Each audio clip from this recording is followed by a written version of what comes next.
Hello everyone, welcome back to our channel Bits of Asian Dramas। Episode 2 की शुरुआत होती है हॉस्पिटल से, जहां यू जियान एडमिट होती है। पिछली रात का पैनिक अटैक और ट्रॉमा उस पर काफी हैवी पड़ चुका होता है। जियान की कंपनी का सीईओ काफी गुस्से में होता है और वो फौरन डिमांड करता है कि यून हुआन के खिलाफ लीगल एक्शन लिया जाए। उसके नजदीक अगर जियान उस ऑफिस में फंसी और उसकी हालत खराब हुई तो जिम्मेदार कोई और नहीं, सिर्फ यून हुआन है। लेकिन हैरानी की बात यह होती है कि जियान खुद यून हुआन का डिफेंस करती है। वो साफ कह देती है कि अगर यून हुआन उसे बचाता नहीं तो शायद उसकी हालत और भी बुरी हो सकती थी। दूसरी तरफ यून हुआन भी जियान को लेकर काफी फिक्रमंद होता है, लेकिन तभी एक अजीब और अनएक्सपेक्टेड चीज होती है। जियान को अचानक उसकी आवाज सुनाई देती है, मगर इस बार वो नॉर्मल आवाज नहीं होती। उसे ऐसा लगता है जैसे वो यून हुआन के दिल और दिमाग की बातें सुन रही हो, जैसे उसके अंदर चलने वाले ख्यालात सीधा जियान तक पहुंच रहे हों। पहले तो जियान को लगता है कि शायद ये उसका वहम है या स्ट्रेस की वजह से ये सब हो रहा है, लेकिन ये सिर्फ शुरुआत थी। हॉस्पिटल में उसका मैनेजर फिर उस पर गुस्सा निकालता है। उसका कहना होता है कि जियान इतनी बड़ी एक्ट्रेस है और फिर भी बारिश और अंधेरे से डरकर बिल्कुल बच्चों जैसी हरकतें करती है। जियान पहले हमेशा इस बात को इग्नोर करती थी, लेकिन अब उसे यून हुआन की बातें याद आती हैं। उसने कहा था कि ट्रॉमा को छुपाने से वो खत्म नहीं होता, उसका सामना करना पड़ता है। और पहली बार जियान दिल से मान लेती है कि शायद यून हुआन बिल्कुल सही था। इसी बीच हमें एक छोटा सा सीन दिखाया जाता है जहां पता चलता है कि पिछली रात दरवाजा तोड़ते वक्त उसकी पीठ और कंधों पर काफी चोट लगी थी। उसके जिस्म पर नीले निशान साफ नजर आ रहे होते हैं, लेकिन उसने एक बार भी अपनी तकलीफ का जिक्र नहीं किया। दूसरी तरफ कहानी हमें दोबारा मिलवाती है योंगजी से। वही पेशेंट जो पहले डिप्रेशन और बदले के ख्यालात से लड़ रही थी, अब वो एक सैनिटेशन वर्कर के तौर पर काम कर रही होती है। एक आदमी कॉफी गिरने पर उसे बुरी तरह डांट रहा होता है और साथ ही किसी और से पैसे लेने की बात भी कर रहा होता है। सब सुनकर योंगजी को अपना वो टाइम याद आ जाता है जब किसी ने उसके साथ भी स्कैम किया था और उसका फायदा उठाया था। उसके चेहरे से साफ लग रहा होता है कि उसके अंदर का गुस्सा अभी भी जिंदा है। इसी वक्त जियान और उसका सीईओ मशहूर फिल्म मेकर डायरेक्टर मून से मिलने जा रहे होते हैं। रास्ते में सीईओ से बार बार समझाता है कि आज अपना बिहेवियर कंट्रोल में रखना। वो उसे याद दिलाता है कि एंटरटेनमेंट इंडस्ट्री में एक्ट्रेसेस के लिए एज बहुत मैटर करती है और जियान अब 30 साल की उम्र के करीब पहुंच रही है। मतलब उसके पास अपनी इमेज और अपना कैरियर बचाने के लिए ज्यादा वक्त नहीं है। इसी दौरान कॉन्ट्रैक्ट रिन्यूअल की बात भी निकलती है, लेकिन किसी वजह से वो कन्वर्सेशन अधूरी रह जाती है। जब वो डायरेक्टर मून के ऑफिस पहुंचते हैं तो वहाँ पहले से ही हन ई जिन मौजूद होती है। एटमॉस्फेयर काफी ऑकवर्ड हो जाता है। डायरेक्टर मून जियान से पूछता है कि उसकी कौन सी फिल्म उसे सबसे ज्यादा पसंद है। जियान अपनी पसंदीदा फिल्म का नाम बताती है और उसके बारे में अपनी इंटरप्रिटेशन भी शेयर करती है, लेकिन डायरेक्टर मून उसके जवाब का मजाक उड़ा देता है। वो कहता है कि जियान ने उस फिल्म को बिल्कुल गलत समझा है। फिर वो उसकी एक्टिंग एबिलिटी पर भी सवाल उठाता है और उसका मजाक बनाने लगता है। आमतौर पर जियान ऐसी बातें सुनकर चुप रहती है, लेकिन आज कुछ अलग होता है। वो हंस पड़ती है और फौरन डायरेक्टर मून को जवाब देती है। जियान कहती है कि उसे भी उसकी फिल्म में काम करने में कोई इंटरेस्ट नहीं, और फिर वो डायरेक्टर मून को ही एरोगेंट और प्रेटेंशियस कह देती है। उसका कहना होता है कि अगर एक डायरेक्टर अपनी ही फिल्म की असल रूह को नहीं समझ सकता तो उसे दूसरों को जज करने का कोई राइट नहीं। ये कहकर वो वहाँ से चली जाती है। डायरेक्टर मून उसकी बात सुनकर पूरी तरह शॉक रह जाता है, लेकिन गुस्से के बजाय उसके चेहरे पर एक अजीब सी मुस्कुराहट आ जाती है और वो सिर्फ इतना कहता है, इंटरेस्टिंग। बाहर आकर सीईओ जियान को बार बार समझाता है कि उसे डायरेक्टर मून से माफी मांग लेनी चाहिए, लेकिन जियान अपनी जिद पर कायम रहती है और मना कर देती है। इसी बीच सीईओ के पास जियान की माँ का फोन आता है। वो कॉन्ट्रैक्ट रिन्यूअल के बारे में बात करना चाहती है, लेकिन कॉल के दौरान सीईओ को एक ऐसी खबर मिलती है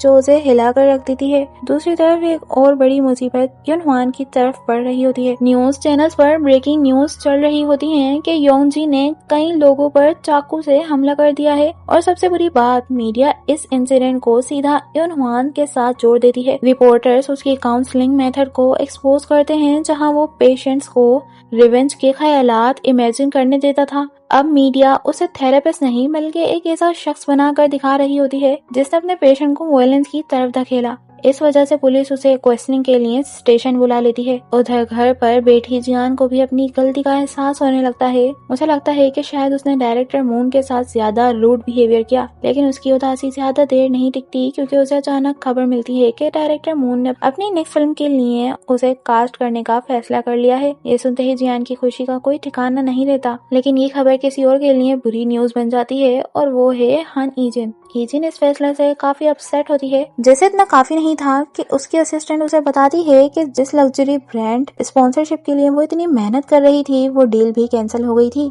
तब इजिन अपनी असिस्टेंट से एक अजीब सवाल पूछती है। वो पूछती है, क्या तुम अपनी माँ के हॉस्पिटल बिल्स पे कर पाओगी? असिस्टेंट जवाब देने ही वाली होती है, लेकिन उससे पहले ही कहानी का सीन शिफ्ट हो जाता है। अब जियान डायरेक्टर मून के साथ कॉन्ट्रैक्ट साइन करने के लिए मिलने वाली होती है। दूसरी तरफ इजिन की असिस्टेंट मी जियोंग अपने कंप्यूटर के सामने बैठी होती है और एक ऐसी पोस्ट लिख रही होती है जो जियान की जिंदगी उलट पलट कर देने वाली होती है। वो जियान के खिलाफ एक मैलिशियस पोस्ट अपलोड करती है, लेकिन उसके चेहरे से साफ नजर आ रहा होता है कि वो ये सब खुशी से नहीं कर रही। उसके दिल में गिल्ट भी होता है। उसे वो पुराने दिन याद आते हैं जब जियान ने मुश्किल वक्त में उसकी मदद की थी और उसके साथ हमेशा बिहेव किया था, लेकिन फिर भी किसी वजह से वो ये पोस्ट कर देती है। शायद इजिन ने ही उसे उसकी माँ को लेकर मजबूर किया था। और बस कुछ ही देर में इंटरनेट पर एक पुराना वीडियो और पोस्ट वायरल हो जाता है जिसमें दिखाया जा रहा होता है कि जियान ने अपने आइडल ग्रुप के एक मेंबर को बुली किया था। सोशल मीडिया पर लोग बिना पूरी सच्चाई जाने उसके खिलाफ हो जाते हैं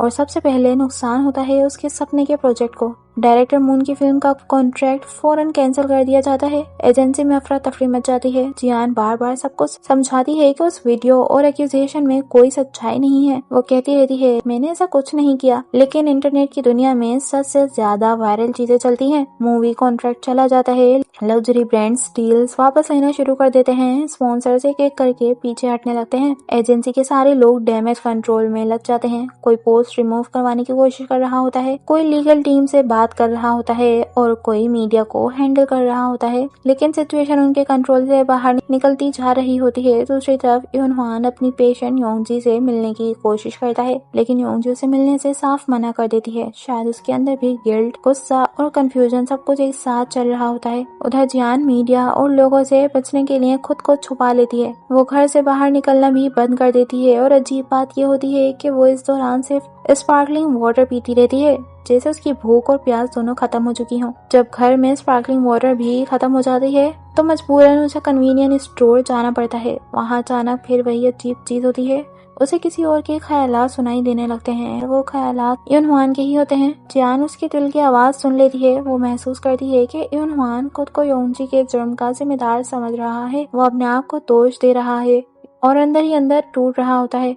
ये सब महसूस करते करते जियान की आंखों में आंसू आ जाते हैं। यूनहान उसे देख लेता है और पहचान भी लेता है, लेकिन जियान का जवाब उसे भी हैरान कर देता है। वो कहती है, मैं अपने लिए नहीं रो रही, मैं आपके लिए रो रही हूँ, जैसे वो उसका दर्द और इमोशंस खुद महसूस कर रही हो। अगली सुबह जियान को सीईओ का फोन आता है। वो उसे कॉन्ट्रैक्ट रिन्यूअल के बारे में बात करने के लिए बुलाता है। उधर यूनहान की हालत भी कुछ खास अच्छी नहीं होती। वो हैंगओवर में अपने दोस्त के घर पर पड़ा होता है। उस दोस्त की बहन सोंगह्वान उसे देखकर बिल्कुल खुश नहीं होती और उसकी अच्छी खासी क्लास लगा देती है। उसके जाने के बाद दोनों दोस्त पुलिस इन्वेस्टिगेशन और योंगजी के केस के बारे में बात करते हैं। इसी दौरान उसका दोस्त पिछली रात जियान से हुई मुलाकात का भी जिक्र करता है और तब एक इंटरेस्टिंग बात पता चलती है। यूनहान का ये दोस्त पहले जियान के फैन क्लब का प्रेसिडेंट रह चुका है। इसी वजह से वो बुलिंग वाली वीडियो पर यकीन करने को तैयार नहीं होता। उसे लगता है कि कहीं न कहीं इसके पीछे कोई और सच्चाई छुपी हुई है। यूनहान लगता है जैसे कुछ कहना चाहता हो,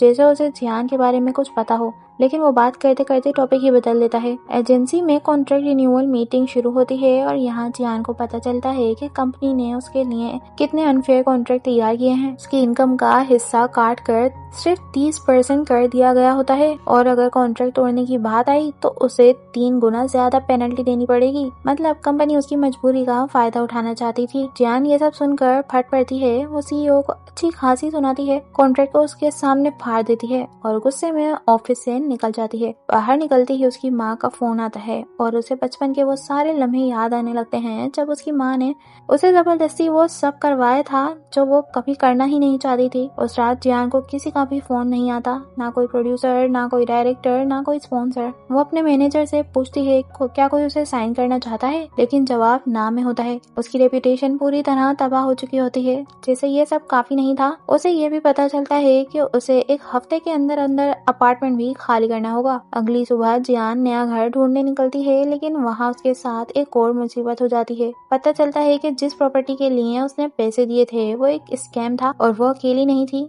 एक और कपल भी उसी फ्रॉड का शिकार बना हुआ था। दूसरी तरफ योंगजी अब भी यूनहुआन से मिलने से मना कर रही होती है। मजबूरन यूनहुआन को उसके केस के सिलसिले में पुलिस ऑफिसर से बात करनी पड़ती है। इसी दौरान जियान भी उस प्रॉपर्टी स्कैम की रिपोर्ट लिखवाने पुलिस स्टेशन पहुंचती है। पुलिस स्टेशन में सब लोग उसे देखकर हैरान रह जाते हैं। एक फेमस एक्ट्रेस को इस हालत में देखना किसी ने भी एक्सपेक्ट नहीं किया था और फिर पहली बार जियान सच में टूट जाती है। उसे एहसास होता है कि वो कितनी आसानी से धोखा खा गई। वो खुद को बेवकूफ समझने लगती है और रो पड़ती है। यूनहुआन भी वहीं होता है और उसके बारे में सुनकर उसे देखने चला आता है। इसी दौरान एक औरत चुपके से जियान की फोटो लेना शुरू कर देती है। जियान फौरन उसका फोन लेने की कोशिश करती है, लेकिन जैसे ही उस औरत की जुबान पर बुलिंग स्कैंडल का जिक्र आता है, जियान रुक जाती है। उसके हाथ नीचे गिर जाते हैं। तब यूनहुआन आगे बढ़ता है और उस औरत का फोन खुद ले लेता है। बाद में यूनहुआन और जियान एक ही रास्ते पर वापस चलने लगते हैं और इसी दौरान जियान को फिर उसके ख्यालात सुनाई देने लगते हैं। अब ये कोई कोइंसिडेंस नहीं लग रहा था,